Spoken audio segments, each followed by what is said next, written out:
Tensions are rising as NATO confronts Russia over repeated airspace violations. Secretary General Mark Rutte condemned the September 10th drone incursion over Poland and the September 19th MiG-31 violation in Estonia, calling the actions reckless and dangerous.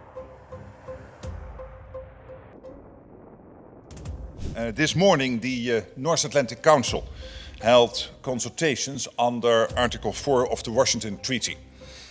This followed a request from Estonia after their airspace was violated by 3 armed MiG-31 fighter jets on Friday, where NATO responded quickly and decisively.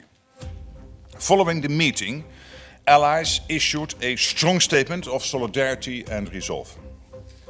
They condemned Russia's reckless actions, which are escalatory, risk miscalculation and endanger lives.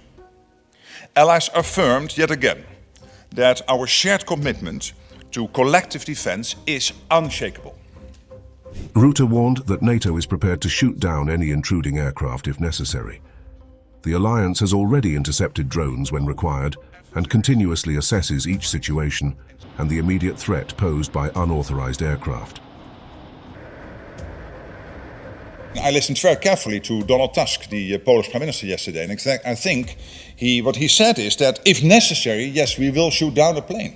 Or, of course, we already shot down a drone, if necessary. And this exactly comes back to what I just mentioned, that we will always assess the situation, assess the immediate threat the plane poses, and acting quickly and decisively is exactly what happened in these 2 cases. He praised NATO pilots from Sweden, Finland and Italy for swiftly escorting the Russian jets out of Estonian airspace, emphasizing the alliance's readiness to act decisively at all times.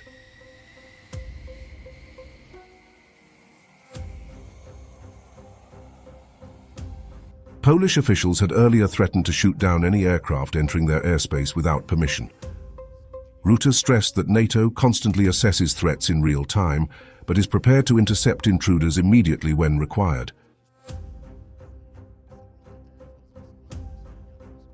The Secretary General highlighted Eastern Sentry, NATO's latest defensive exercise. Lessons from Ukraine and prior Baltic exercises are being incorporated to strengthen readiness. So one of the reasons why we launched Eastern Sentry is to make sure that these latest drone technologies and that long term it is not sustainable to take down a, let's say, 1,000 or 2,000 costing drone by a $500,000 or $1 million costing missile. So that you need your drone interceptors also at the level we want it to be is part of Eastern Sentry. The Kremlin fired back. Dmitry Peskov called NATO claims unfounded, insisting Russian aircraft follow international rules and denying responsibility for drones over Copenhagen. He warned against repeating unfounded accusations. Frankly, making unfounded accusations every time leads to further such statements no longer being taken into account, because every time we hear unfounded accusations from there. A party that takes a serious and responsible position mustn't make such unfounded accusations again and again.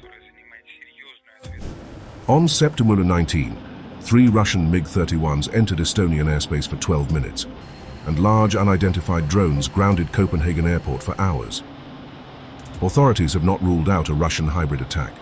NATO vows decisive, proportionate responses, heightening tensions along Europe's eastern flank.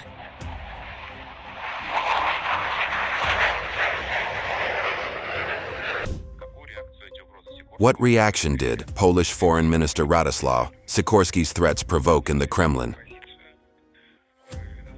You know, we take a very responsible position. You know that our military has declared that our aircraft observe international rules during all their flights and do not violate them in any way.